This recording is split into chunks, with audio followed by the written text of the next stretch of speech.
They are the most advanced and heavily protected vehicles ever built. Operated by technicians prepared for the worst.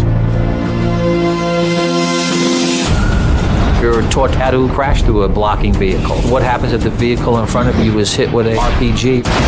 But behind the bulletproof glass and armor plating are secrets. Secrets so frightening. The voice over the radio told us, Air Force One, you have a bomb on board. It will explode in 5 minutes. So incredible. After the initial impact, I peered through my windshield and looked over at the president. So shocking. The .50 caliber sniper rifle will knock down a commercial aircraft. That they must be kept hidden from the public. There is an electromagnetic skin on the plane designed to ward off impulses in case of a nuclear attack. There are those who believe in the existence of a book. A book that contains the most highly guarded secrets of the United States of America. A book whose very existence is known to only a select few. But if such a book exists, what would it contain? Secret histories? Secret plans? Secret lies? Does there really exist America's Book of Secrets?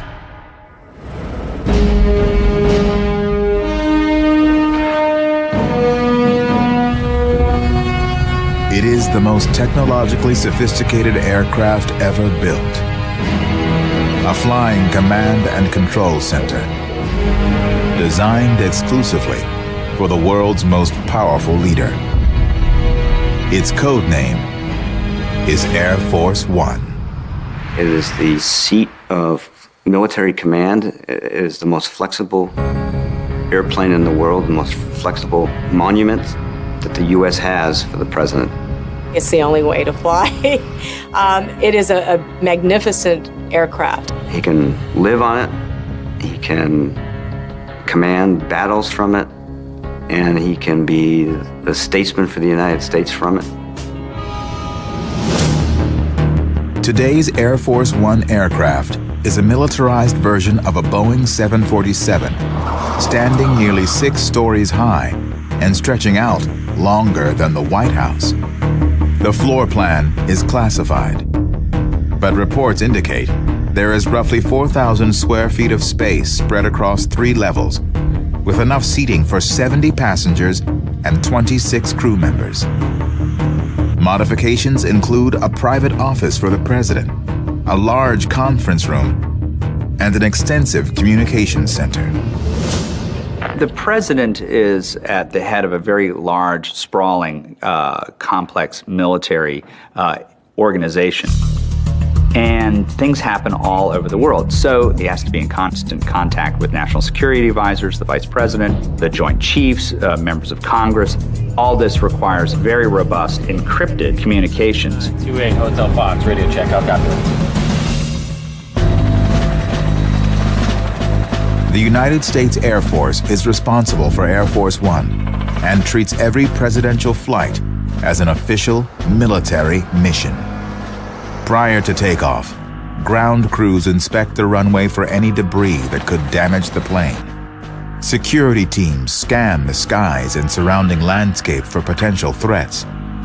And flight crews inspect every item before it's loaded onto the plane, making sure the president remains safe and healthy while on board.